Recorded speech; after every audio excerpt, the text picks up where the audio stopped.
ರೀ ಮುಂದಿನ ತಿಂಗಳು ತನಕ ಕಾಯೋಕ್ಕಾಗಲ್ಲ. ಇವತ್ತೇ ಹೊರಟೋಗ್ಬಿಡೋಣ. ನೀನು ಮನೆ ನೋಡಿದ್ದೀವಿ, ಮನೆ ಎಲ್ಲ ಮಾಡಿದ್ದಾಯ್ತು. ನೀನು ಸುಮ್ಮನೆ ಹೋಗಿ ನಿಮ್ಮದೇಗಿದ್ದು ಬಿಡೋಣ. ಸುಮ್ಮನೆ ಏನಕ್ಕೆ ನಿಮ್ಮಮ್ಮ ದುಡ್ಡು ಕೊಡ್ರಿ ಎಂಬುದೂ ಬೇಡ, ನಾವು ಜಗಳ ಆಡೋದೂ ಬೇಡ. ಹೊರಟೋಗ್ಬಿಡೋಣ. ಹೇಳಿ ನಿಮ್ಮ ಅಮ್ಮಗೆ ನಾವು ಇರಲ್ಲಮ್ಮ, ನಾವು ಬೇರೆ ಮನೆಗೆ ಹೋಗ್ತೀವಿ, ನಮ್ಗೆ ಇಲ್ಲಿರೋದಕ್ಕೆ ಇಷ್ಟ ಇಲ್ಲ, ಇಲ್ಲಿರೋಕ್ಕಾಗಲ್ಲ ಅಂತ ಹೇಳು. ಅಷ್ಟೇ, ಹಂಗೆ ಹೇಳಿ ಹೊರಟೋಗ್ಬಿಡೋಣ. ಈಗ ಅವ್ರು ಹೋಗ್ತಾರೆ ಅಂತ ನಾವು ಅಂದ್ಕೊಂಡಿದ್ರೆ ಸುಮ್ಮನೆ ನಮ್ಮ ನಿಮ್ಮದೇ ಹಾಳು ಮಾಡ್ಕೋಬೇಕು. ಅವರಂತೂ ಹೋಗಲ್ಲ, ಅವ್ರಿಲ್ಲೆಲ್ಲೂ ಹೋಗಲ್ಲ. ನಮ್ಮ ಅಣ್ಣ ಏನು ನಮ್ಮ ಅತ್ತಿಗೆ ಅವರಿಲ್ಲೇ ಇರ್ತಾರೆ, ಅವರೇ ನೋಡ್ಕೊಂಡಿರ್ಲೇಳು. ನಮ್ಮ ಪಾಡಿಗೆ ನಾವು ಹೋಗೋಣ. ಸುಮ್ಮನೆ ಬೇರೆ ಮನೆ ಮಾಡ್ಕೊಂಡಿದ್ದು ಬಿಡೋಣ ಅಷ್ಟೇ. ಇನ್ನೇನು ಮಾಡೋಕ್ಕಾಗುತ್ತೆ? ಇಂಥವ್ರು ಅಂತ ನೋಡ್ಕೊಂಡ್ಮೇಲೆ ನಮ್ಮ ಪಾಡಿಗೆ ನಾವು ಇರೋದು ಕಲಿಬೇಕು ಅಷ್ಟೇ. ಅಲ್ಲ ನೋಡು, ಎಷ್ಟೋ ಇದನ್ನು ಮಾಡ್ತಾರೆ ಕೇಣಿ ಕಿತಾಪತಿನ. ನಿನ್ನ ಪರ್ಸಲ್ಲಿ ಇದ್ದಿದ್ದು 1,000 ರೂಪಾಯಿ ದುಡ್ಡು ಇದಕ್ಕಿದ್ದಂಗೆ ಮಾಯ ಆಯಿತು ಅಂತಂದರೆ ಹಿಂಗೆಲ್ಲ ಆದರೆ ಯಾರು ಇರ್ತಾರೆ ಹೇಳು ಮನೆಗೆ? ಒಬ್ಬರು ಪರ್ಸಲ್ಲಿರೋ ದುಡ್ಡೆಲ್ಲ ಓದ್ಕೊಂಡ್ರೆ ಅದೇ ಮತ್ತೆ ನಾವು ಸುಮ್ಮನೆ ಹೋಗೋದೇ ಒಳ್ಳೇದು. ನಾವು ಹೋದ್ರೆ ನೆಮ್ಮದಿಯಾಗಿರ್ಬೋದು. ಇಲ್ಲ ತಲೆ ಹಾಕೋದು ಬೇಡ ಕಣಪ್ಪ. ನಮ್ಮ ಪಾಡಿಗೆ ನಾವು ಇನ್ನು ನೆಮ್ಮದಿಯಾಗಿ ಜೀವನ ಮಾಡೋಣ. ಅತ್ತೆ ಅತ್ತೆ ಅತ್ತೆ ಅತ್ತೆ ನಮ್ಮ ಅಪ್ಪ ಏನು ಬರಲ್ಲ, ಎಲ್ಲ ಒಂದು ತಿಂಗಳು ತನಕ ಪೇಂಟ್ ಕೆಲ್ಸಕ್ಕೆ ಹೋಗೈತೆ, ಬರಲ್ಲ ಅನ್ಸುತ್ತೆ ಅಪ್ಪಯ್ಯ.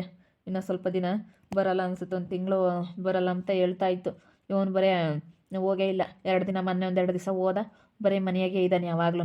ಯಾಕಪ್ಪ ಈಗ ಹೋಗ್ತೀರಾ? ಇಲ್ಕ ಬ್ಯಾಗ್ ತಗೊಂಡು ಹೊರಟಿದ್ರಾ? ನಾವು ಬೇರೆ ಮನೆಗೆ ಹೋಗ್ತಾ ಇದ್ವಿ ಕಣಮ್ಮ. ನಾನು ಬಾಡಿಗೆ ಮನೆ ಮಾಡಿದ್ದೀನಿ, ನಾನು ಬಾಡಿಗೆ ಮನೆಗೆ ಹೋಗ್ತಾ ಇದ್ದೀನಿ. ನಾನು ಈ ಮನೆಯಾಗಿರೋದಕ್ಕೆ ಇಷ್ಟ ಇಲ್ಲ. ನಮ್ಗೆ ಆಲೇನೆ ಸಾಕಾಗ್ಬಿಟ್ಟೈತಿ ಮನೇಲಿ ಇರೋಕ್ಕೆ. ಯಾಕ ಏನಾಯ್ತ? ಯಾರೇನು ಮಾಡಿರಿ? ಯಾಕೆ ಹೋಗ್ತೀಯ ಬಾಡಿಗೆ ಮನೆಗೆ? ನಿಮ್ಮ ಅಪ್ಪ ಬರೋ ತಕ ಸುಮ್ಮನಿರು. ನಿಮ್ಮ ಅಪ್ಪ ಬರ್ತೈತೆ ತಿಂಗಳು ಅಲ್ಲಿ ಯಾವನ ಕೆಲಸ ಸಿಕ್ಕೈತಂತೆ ಒಂದಿಟ್ಟು, ಅದಕ್ಕೇನೆ ದುಡ್ಕೊಂಬತ್ತೀನಮ್ಮ ಅಂತೇಳಿ ಫೋನ್ ಮಾಡಿತ್ತು ರಾತ್ರಿ. ಬರಲ್ಲ ಇನ್ನೊಂದು 2 ದಿನ ಅಂತಂತು. ಅದಕ್ಕೆ ಸರಿಯಪ್ಪ ಆಯಿತು ದುಡ್ಕೊಂಬ ಅಂತ ಹೇಳ್ದೆ. ಅಲ್ಲ ನೀನು ಇವಾಗ ಯಾಕೆ ಹೊರಟಿದೀಯಾ? ಯಾರೇನಂದ್ರು ಅಂತ ಹೊರಟಿದೀಯಾ? ಯಾರು ಏನಾದರೂ ಅಂಬ್ಲಿ, ಅದೆಲ್ಲ ಬೇಡ. ನಾವು ಅಲ್ಲಿ ಅಂದಿದ್ದು ಆಗೈತೆ, ಎಲ್ಲರ ತಗೋ ಅನ್ನಿಸ್ಕೊಂಡಿದ್ದು ಆಗೈತೆ, ಎಲ್ಲ ಆಗೈತೆ. ನಾವಂತೂ ಈ ಮನೆಯಾಗಿರಲ್ಲ. ನಾವು ಬಾಡಿಗೆ ಮನೆಗೆ ಹೋಗ್ತಾ ಇದೀವಿ. ನಾವಿಬ್ರು ಬೇರೆ ಮನೆಗೆ ಹೋಗಿ ನಿಮ್ಮದೇ ಮಾಡ್ಕೊಂಡು ಉಣ್ತೀವಿ. ನಿನ್ನ ಪಾಡಿಗೆ ನೀನು ಬಾಡಿಗೆ ಮನೆಗೆ ಹೊರಟೋಗ್ಬಿಟ್ರೆ ಅದು ಹೆಂಗೆ ಸರಿ ಹೋಗುತ್ತೆ? ಮನೆ ತಾಗೆಲ್ಲ ಯಾರು ನೋಡ್ಕೊಂತಾರೆ? ಮನೆದೆಲ್ಲ ಯಾರು ನೋಡ್ಕೊಂತಾರೆ? ಖರ್ಚು ವೆಚ್ಚ ಎಲ್ಲನ ಮತ್ತೆ ನಾವೇನು ಎಲ್ಲರದ್ದು ನೋಡ್ಕೊಂತೀವಿ ಅಂತ ಹೇಳಿರಲಿಲ್ಲ. ನಾವೇನು ಯಾತು ನೋಡ್ಕೊಂಬಲ್ಲ. ನಾವು ಇಷ್ಟೇ, ನಾನು ನನ್ನ ಗಂಡ ನಿಮ್ಮದೇ ಹೋಗಿ ನಿಮ್ಮದೇಗಿರ್ತೀವಿ. ಇಷ್ಟೇ ನನ್ನ ಗಂಡ ದುಡ್ದಿರೋದು ಎಲ್ಲ ಕೊಟ್ಟವ್ರೆ, ಎಲ್ಲ ದುಂಡು ಮಾಡ್ಕೊಂಡಿದ್ದೀರಾ, ಎಲ್ಲ ಅಂಗಡಿ ಮಾಡ್ಕೊಂಡಿದ್ದೀರಾ, ಎಲ್ಲ ಮಾಡ್ಕೊಂಡಿದ್ದೀರಾ. ಅಲ್ಲ ನೋಡು, ಹಿಂಗೆ ಬೇರೆ ಹೋಗ್ತೀವಿ ಅಂದರೆ ನಾವು ಯಾತು ಕೊಡಲ್ಲ ಮನೆಯಾಗಳದ ಇನ್ನನ. ಇದಕ್ಕಿದ್ದಂಗೆ ಹಿಂಗೆ ಸುಮ್ಮನೆ ಅವ್ರ ಪಾಡಿಗೆ ಅವ್ರು ಹೋಗ್ತೀವಿ ಅಂದರೆ ಅದೇನು ಕೊಟ್ಟು ಬಿಡ್ತಾರೆ.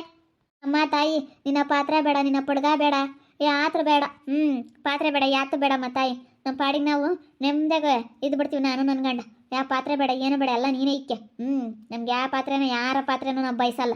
ಯಾವ ಪಾತ್ರೆ ಬೇಡ, ಎಂಥದ್ದು ಬೇಡ, ನೀನೇ ಇಕ್ಕೆಲ್ಲ ತಾಯಿ, ನೀನೇ ಇಕ್ಕೆ. ನನಗೆ ಪಾತ್ರೆನೂ ಕೊಡಬೇಡ, ಯಾತೂ ಕೊಡಬೇಡ. ನಾನು ನನ್ನ ಗಂಡ ನೆಮ್ಮದಿ ಜೀವನ ಮಾಡ್ತೀವಿ. ಪರ್ಸ್ನಾಗ ಇಕ್ಕಿದ್ದು 1,000 ರೂಪಾಯಿ ದುಡ್ಡು ಇದಕ್ಕಿದ್ದಂಗೆ ಮಾಯ ಆಗುತ್ತೆ ಅಂತಂದರೆ ಮನೇಲಿ ಯಾವುದಾದ್ರೂ ಖರ್ಚಿಗೆ ಏನು ಇಕ್ಕೊಂಡಿರ್ತೀವಿ, ಅದನ್ನೇ ಎಲ್ಲ ಮಾಯ ಮಾಡ್ತಾರೆ ಅಂತಂದರೆ ಯಾರು ಇರ್ತಾರೆ ಇಂಥ ಮನೆಯಾಗೆ? ನಾವು ಬಿಡು ಮುಂದಿನ ತಿಂಗಳು ಇದೊಂದು ತಿಂಗಳು ಸುಧಾರಿಸೋಣ, ಬಿಡು ಬಿಡು ಅಂತ ನಾವು ಸುಧಾರಿಸ್ತಿದ್ವಿ. ಆದರೆ ಇವಾಗ ಆಗಲ್ಲ. ನಾವು ಬೇರೆ ಮನೆಗೆ ಹೋಗ್ತಾ ಇದೀವಿ ಕಣತ್ತೆ ಅಷ್ಟೇ. ನೀನೇನ ಅಂತ್ಕ ಸಾಲ ಐತೆ ಮನೆಯಿಂದ ಮನೆಯಾಗೆಲ್ಲನ 5 ಲಕ್ಷ ಸಾಲ ಐತೆ. ತಲಕ್ಕೆ 2.5 ಲಕ್ಷ ಸಾಲ ಒತ್ಕೊಳ್ರಿ. 2.5 ಲಕ್ಷ ದುಡ್ಡು ಬರುತ್ತೆ. 6 ಲಕ್ಷನೇ ಐತೆ ಒಟ್ಟಿನಲ್ಲಿ ಸಾಲ. ಒಡವೆ ಬೇರೆ ಇಕ್ಕಿದ್ದೀನಿ, ಒಡವೆ ಬೇರೆ ಬಿಡಿಸ್ಕೋಬೇಕು. ಒಟ್ಟಿನಲ್ಲಿ 6 ಲಕ್ಷ ಸಾಲ ಐತೆ. ತಲಕ್ಕೆ 3 ಲಕ್ಷ ಸಾಲ ಒತ್ಕೊಳ್ರಿ. ಅಮ್ಮ, ಅದು ನನಗೆ ಗೊತ್ತಿಲ್ಲ ಯಾವ ಸಾಲನೋ ಏನೋ. ನನಗೆ ಯಾವ ಸಾಲನೂ ಮಾಡಿಲ್ಲ ನೀನು. ನನ್ನ ಓದೋಕ್ಕಾಗಲಿ ಯಾವ್ದಕ್ಕೂ ನೀನು ಸಾಲ ಮಾಡಿಲ್ಲ. ನನ್ನ ಪಾಡಿಗೆ ನಾನು ಗೌರ್ಮೆಂಟ್ ಇದರಲ್ಲೇ ನಾನು ಓದಿದ್ದೀನಿ. ಯಾವುದಕ್ಕೂ ಏನು ಸಾಲ ಮಾಡಿಲ್ಲ. ನನಗೆ ಚೆನ್ನಾಗಿ ಗೊತ್ತೈತೆ. ನೀನು ಇವಾಗ ನಾನು ಬೇರೆ ಹೋಗ್ತೀನಿ ಅಂದಿದ್ದಕ್ಕೆ ನೀನು ಏನಾದರೂ ಒಂದು ಹಿಂಗೆ ಹೇಳ್ತಾ ಇದೀಯ, ಯಾಕಂದರೆ ಸಂಬಳ ಕೊಡಲ್ಲ ಅಂದಿದ್ದಕ್ಕೆ ಈ ರೀತಿ ಹೇಳ್ತಾ ಇದೀಯ ಅಷ್ಟೇ. ನನಗೆ ಅರ್ಥ ಆಗ್ತಾಯ್ತಮ್ಮ. ನಾವು ಇರೋಕ್ಕಾಗಲ್ಲ ಮ್ಯಾಮ್.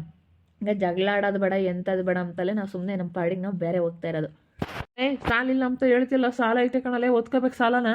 ಸಾಲ ಕೊಡ್ದಲ್ಲೇ ನೀನು ಹೆಂಗೆ ಬೇರೆ ಮನೆಗೆ ಹೋಗ್ತೀಯಾ? ಹೆಂಗೆ ಹೋಗ್ತೀಯೋ? ನಾನು ಒಬ್ಬನೇ ತೀರ್ಸೋಕ್ಕಾಗುತ್ತಾ? ಇಬ್ಬರು ಹಂಚ್ಕೋಬೇಕು. ಏನೇ ಇದ್ರೂ ತಂದೆ ತಾಯಿ ಮಾಡಿರೋ ಸಾಲನೇ ಆಗಲಿ, ಯಾವ ಸಾಲನೇ ಆಗಲಿ, ಮನೆಯದು ಜೊತೆಗಿದ್ದಾಗ ಏನಾದರೂ ಸಾಲ ಐತೆ ಅಂತಂದರೆ ಇಬ್ಬರು ಅಣ್ಣ ತಮ್ಮಗಳು ಹಂಚ್ಕೋಬೇಕು ಅಷ್ಟೇ. ಸಾಲ ಇರೋದನ್ನ ಅದನ್ನು ಬಗೆಹರಿಸ್ಕೋಬೇಕು.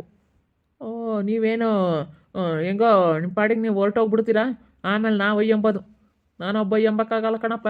ಬಟ್ ಸಾಲ ಕೊಟ್ಟೋಗ್ಲಿ 3 ಲಕ್ಷ ರೂಪಾಯಿ ದುಡ್ಡ ಕೊಟ್ಟೈತೆ ನಮ್ಮ ಅಮ್ಮನ ಕೈಗೆ ಇಸ್ಕ ಮಸ್ತಾಗಿ ಕೊಟ್ಟಿದ್ದೀನಿ. ಇವಾಗ ಅಂಗಡಿ ಹಾಕೋದಕ್ಕೆ ಏನು 2 ಲಕ್ಷ ರೂಪಾಯಿ ಬಂಡವಾಳ ಐತೆ, ಅದನ್ನು ನಾನೇ ಕೊಟ್ಟಿರೋದು ಕಣಮ್ಮ. ನಾನು ಕೊಟ್ಟಿರೋ ದುಡ್ಡಾಗೆ ನೀನು ಅಂಗಡಿ ಹಾಕಿರೋದು. ಹೇಳೋ ನೀನು ಅವಾಗ ಕೆಲಸಕ್ಕೆ ಹೋಗ್ತಿರ್ಲಿಲ್ಲ, ನೀಲ್ಲಿ ಕೊಟ್ಟಿದ್ದ ಹೇಳತ್ತ. ಸುಮ್ಮನೆ ಸುಳ್ಳು ಹೇಳ್ತೀಯ. ಅಮ್ಮ ಸುಮ್ಮನಿರು. ನಾನು ಅವಾಗ ಕೆಲ್ಸಕ್ಕೆ ಹೋಗಲಿಲ್ಲ ಅಂತಂದ್ರೂ ಕಾಲೇಜ್ಗೆ ಹೋಗ್ಕೊಂಡೇ ಕೆಲಸ ಮಾಡ್ತಿದ್ದೆ. ಕೆಲಸ ಮಾಡ್ಕೊಂಡು ಒಟ್ಟು ಅವಾಗಲೇ ನೀನು ದುಡ್ಡು ಕೊಟ್ಟಿದ್ದೀನಿ. ಸುಮ್ಮನಿರಮ್ಮ, ಮಾತಾಡಬೇಡ. ಮಾತಾಡಿರೋ ಮಾತುಗಳು ಎಲ್ಲೆಲ್ಗೋ ಹೋಗ್ತವೆ. ನಾನಂತೂ ಕೊಡೋಕ್ಕಲ್ಲ, ಯಾವ ಸಾಲನೂ ಇಲ್ಲ, ಎಂಥದ್ದು ಇಲ್ಲ. ನನಗೆ ಗೊತ್ತೈತೆ ಸಾಲ ಇಲ್ಲ ಅಂತ. ನೀವು ಸುಮ್ಮನೆ ಹಿಂಗೆ ಹುಟ್ಟಿಸ್ಕೊಂಡು ಹೇಳ್ತಾ ಇದ್ದೀರಾ. ಸಾಲ ಮಾಡೋಕ್ಕೆ ನಾನೇನು ಕಾರಣ ಅಲ್ಲ, ನಮಗೂ ಅದಕ್ಕೂ ಸಂಬಂಧ ಇಲ್ಲ. ಇನ್ನು ನಾನು 60-70 ಸಾವಿರ ದುಡ್ಡು 2-2 ತಿಂಗಳದು, ಒಂದೊಂದು ತಿಂಗಳದು ಫಸ್ಟಿಗೆ ಹೋದ 1,00,000 ಸಂಬಳ ಕೊಟ್ಟಿದ್ದೀನಿ ನಾನು ನಿನಗೆ. ಕೆಲ್ಸಕ್ಕೆ ಹೋಗಿ 1,00,000 ಸಂಬಳ, 1,00,000 ಸಂಬಳ ಕೊಟ್ಟಿದ್ದೀನಲ್ಲ ನಾನು. ಹಿಂದೆ ಮುಂದೆ ನೋಡ್ದಂಗೆ ನಾನು ₹1 ದುಡ್ಡು ಇಕ್ಕಂದಂಗೆ ಅವಾಗಲೇ ಕೊಟ್ಟಿದ್ದೀನಿ. ಎಷ್ಟು ದುಡ್ಡು ಕೊಟ್ಟಿದ್ದೀನಮ್ಮ? ಅಲ್ಲ ಪಾಪ, ಯಾಕೆ ಹೋಗ್ತೀರಾ? ಹೋಗ್ಬೇಡ್ರಿ ಕಣ, ಇರ್ರ. ಎಲ್ಲರೂ ಜೊತೆಗಿದ್ರೆ ಚೆನ್ನಾಗಿರುತ್ತೆ. ಇರಪ್ಪ ಅಂತಂದ್ರೆ ನಾವು ಹೋಗ್ತೀವಿ ಅಂತಿರಲ್ಲ ನೀವು. ಅದ್ಯಾಕೆ ಹೋಗ್ತೀರಾ? ಮನೆಯಾಗ ಎಲ್ಲರೂ ಚೆನ್ನಾಗಿದ್ರೇನೆ ಕಣ ಚಂದ. ಯಾಕೆ ಹೋಗ್ತೀರಾ? ಸುಮ್ಮನಿರ್ರಿ ಪಾಪ, ಹೋಗ್ಬೇಡ್ರಿ ಕಣಪ್ಪ, ಹೋಗ್ಬೇಡ್ರಿ, ಸುಮ್ಮನಿಲ್ಲಿರ್ರಿ. ಎಷ್ಟು ಹೇಳಿದ್ರು ಅಷ್ಟೇ ಕಣತ್ತೆ. ನಾವಂತೂ ಇರಲ್ಲ, ಹೋಗ್ತಾ ಇದೀವಿ. ನಾವು ಬೇರೆ ಮನೆ ಮಾಡಿದ್ದೀವಿ ಆಲ್ರೆಡಿ. ಆಲೇನೆ ಎಲ್ಲ ಅಡ್ವಾನ್ಸ್ ಕೊಟ್ಟಿದ್ದಾಯಿತು, ಬಾಡಿಗೆ ಕೊಟ್ಟಿದ್ದು ಆಗೈತೆ. ನಾವು ಯಾರ್ದಾಗೂ ಹೇಳಿರಲಿಲ್ಲ ಅಷ್ಟೇ, ನಾವು ಬಾಡಿಗೆ ಮನೆ ಮಾಡಿರೋ ಅಂಥ ವಿಷಯನ. ನಾವು ಅಲ್ಲಿ ಹೋಗಿ ಅಡ್ವಾನ್ಸ್ ಕೊಟ್ಟು ಎಲ್ಲ ನೀಟಾಗಿ ಕ್ಲೀನ್ ಮಾಡಿ ಎಲ್ಲ ಬಂದಿದ್ವಿ. ನೀವು ಹೋಗ್ತೀವಿ, ನಮಗೆ ಆತು ಬೇಡ, ನೀವೇನು ಕೊಡಬೇಡ್ರಿ. ನಾವು ಬರೀ ಕೈಯಾಗಿ ಹೋಗಿ ನಾನು ನನ್ನ ಗಂಡ ನಾವು ಜೀವನ ಮಾಡ್ತೀವಿ. ನಮಗೆ ಗೊತ್ತೈತೆ ಹೆಂಗೆ ಮಾಡಬೇಕು ಅಂತ. ಇಲ್ಲಿರೋಕ್ಕೆ ಇಷ್ಟ ಇಲ್ಲ ನಮಗೆ. ಇವಳೊಂದು ಬದುಕು ಮಾಡಲ್ಲ, ಏನಿಲ್ಲ. ಹಿಂಗೆ ಮಾಡಿದ್ರೆ ಯಾರು ಮಾಡ್ತಾರೆ? ದಿನಿ ಬೇಡ ದಿನಿ, ಇವಳು ಮಾತು ಕೇಳ್ಕೊಂಡು ನೀನು ಹೋಗ್ಬೇಡ. ಯಾಕಂದರೆ ನಾಳೆ ದಿನ ಯಾರನ್ನಂತೂ ಬೇಕಾಗ್ತಾರೆ. ನಾವಾಗಲಿ ಬೇಕಾಗ್ತೀವಿ, ಎಲ್ಲರೂ ಒಂದಿನ ಬೇಕಾಗ ಅಂತವ್ರೆ. ಬೇಡ, ಹೋಗ್ಬೇಡ. ಹೋಗಿ ಸುಮ್ಮನೆ ಯಾಕೆ ಹಾಳಾಗ್ತೀರಾ? ಕಾಲು ತೆಗ್ದವ್ರು ಹೋದ್ರಂತೂ ಉದ್ಧಾರ ಆಗಲ್ಲ ನೀವು. ನಿಜ ಉದ್ಧಾರ ಆಗಲ್ಲ. ಇಲ್ಲಿದ್ರೆ ಒಂದಿಷ್ಟು ಉದ್ಧಾರನ ಆಗ್ತಾ ಇದ್ದೀರಾ, ಒಂದಿಷ್ಟು ಸಂಬಳನ ದುಡ್ಕೊಂಬ್ತಾ ಇದ್ದೀರಾ. ಕಾಲು ತೆಗ್ದು ಹೋಗಿದ್ರೆ ಅಂದರೆ ಉದ್ಧಾರ ಆಗಲ್ಲ ಕಣೋ. ಇವಳು ಮಾತು ಕೇಳಬೇಡ ಕಣೋ ದಿನಿ. ಅದೇ ಮತ್ತೆ, ಹೋಗ್ಬೇಡ ಕಣೋ. ನೀವಂತೂ ಕಾಲು ತೆಗೆದ್ರೆ ದೇವರಾಣೆಗೆ ಉದ್ಧಾರ ಆಗಲ್ಲ. ಬೇಡ, ಹೋಗ್ಬೇಡ್ರಿ ಕಣ್ರು. ಅಲ್ಲ ಅವಮ್ಮ ಏನೋ ಮುತ್ತು ಅಷ್ಟೊಂದು ಹೇಳ್ತಾ ಇದ್ರು, ನೀವಿಬ್ರು ಕೇಳ್ತಾ ಇಲ್ಲಲ್ಲ. ನಾವು ಬಾಡಿಗೆ ಮನೆಗೆ ಹೋಗ್ತೀವಿ ಅಂತ ಹೋಗ್ತಾ ಇದ್ದೀರಲ್ಲ. ನೇಯ್ ಮತ್ತೆ ತಿರ್ಕೊಂಡು ನೀವು ಇಲ್ಲಿಗೆ ಬರ್ಬೇಕಂತ ಸಂದರ್ಭ ಬಂದೇ ಬರುತ್ತೆ. ಮನೆ ಬಿಟ್ಟು ಹೋದನ್ನು ಯಾವತ್ತೂ ಉದ್ಧಾರ ಆಗಲ್ಲ. ಅಂಥ ಸಂದರ್ಭ ಬಂದಾಗ ನೋಡ್ಕೊಂತೀನಿ. ಇವಾಗ ಸದ್ಯಕ್ಕೆ ಮಾತು ಬೇಡ. ಅಂಥ ಸಂದರ್ಭ ಬಂದಾಗ ನಾನು ಏನು ಮಾಡಬೇಕು ಅಂತ ಗೊತ್ತೈತೆ. ಅಂಥ ಸಂದರ್ಭ ಬಂದರೆ ನಾನು ಬೀದಿಲಿ ಭಿಕ್ಷೆ ಬೇಡ್ಕೊಂಡಾದ್ರೂ ತಿಂತೀನಿ. ನಿನ್ನ ಮನೆ ಬಾಗಿಲಿಗೆ ಬರಲ್ಲ ಕಣೋ. ನಾನು ಬರೋದಿಲ್ಲ ಕಣೋ, ಬರಲ್ಲ. ನಾವಂತೂ ಬರಲ್ಲ. ಬಂದು ನಿಮ್ಮನ್ನು ಕೈ ಕಾಲು ಹಿಡಿಯೋ ಅಂಥದ್ದೆಲ್ಲ ಮಾಡಲ್ಲ. ನಿನ್ನ ಹೆಂಡ್ತಿ ಎಂಥವಳು ಅಂತ ನನಗೆ ಚೆನ್ನಾಗಿ ಗೊತ್ತೈತೆ. ₹1,000 ಪರ್ಸಲ್ಲಿ ₹1,000 ದುಡ್ಡು ಇಟ್ಟರು ಬಿಡಲ್ವಲ್ಲ, ಕದೀತಾಳಲ್ಲ ಕಳ್ಳಿ. ಏನು ಹಂಗೆ ಮಾತಾಡ್ತಾ ಇದೆಯಾ? ಕಳ್ಳಿ ಅಂತ ಕೇಳ್ತೀಯಾ ನನಗೆ? ಹಾಂ, ಕಳ್ಳಿ ಅಂತ ಕೇಳ್ತಾ ಇದೆಯಾ? ತೊಗೊಂಡಿರೋದು ಹೇಳ್ತಾ ಇರೋದು, ಸುಮ್ಮನೆ ಮಾತಾಡಬೇಡ. ಇವಾಗ ನಾವು ಮಾತಾಡೋ ಅಂಥ ಸಿಚುವೇಶನಲ್ಲಿ ಇಲ್ಲ. ನಮ್ಮ ಪಾಡಿಗೆ ನಾವು ಈಗ ಹೊರಟೋಗ್ತಾ ಇದ್ದೀವಿ ಅಷ್ಟೇ. ಬೇಡ ಕಣ್ಪಾಪ, ಹೋಗ್ಬೇಡ ಕಣೋ. ಯಾಕೆ ಹೋಗ್ತೀಯಾ ನೀನು? ನಾವು ನಿಮ್ಮನ್ನು ನಂಬ್ಕೊಂಡು ಹೋಯ್ದು ಕಣೋ. ಬೇಡ ಕಣಪ್ಪ, ಹೋಗ್ಬೇಡ. ಎಲ್ಲರ ಜೊತೆ ಚೆನ್ನಾಗಿರ್ಬೇಕು. ಅಣ್ಣ ತಮ್ಮಗಳೆಲ್ಲ ಜೊತೆ ಚೆನ್ನಾಗಿದ್ರೇ ಮೂರನೇವ್ರು ಯಾರಾದರೂ ಬಂದು ಮೂಗು ತೋರ್ಸಕ್ಕೆ ಬರಲ್ಲ.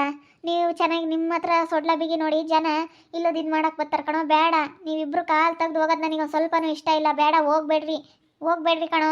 ಇರೋಕ್ಕಾಗಲ್ಲ ಅತ್ತೆ, ನಾವು ಹೋಗ್ತಾ ಇದ್ದೀವಿ. ನೀನು ಎಷ್ಟು ಕೇಳ್ಕೊಂಡ್ರು ಇಷ್ಟೇ. ನಾವು ಅಲೆ ಬಾಡಿಗೆ ಮೊನ್ನೆನೇ ಅಲೆ ಹೋಗಿ ಮಾಡಿ ಬಂದಿದ್ವಿ. ಮುಂದಿನ ತಿಂಗಳು ಹೋಗೋಣ ಅಂತ ಅಂದ್ಕೊಂಡಿದ್ವಿ. ಇವಾಗಾದರೆ ಆಗಲ್ಲ.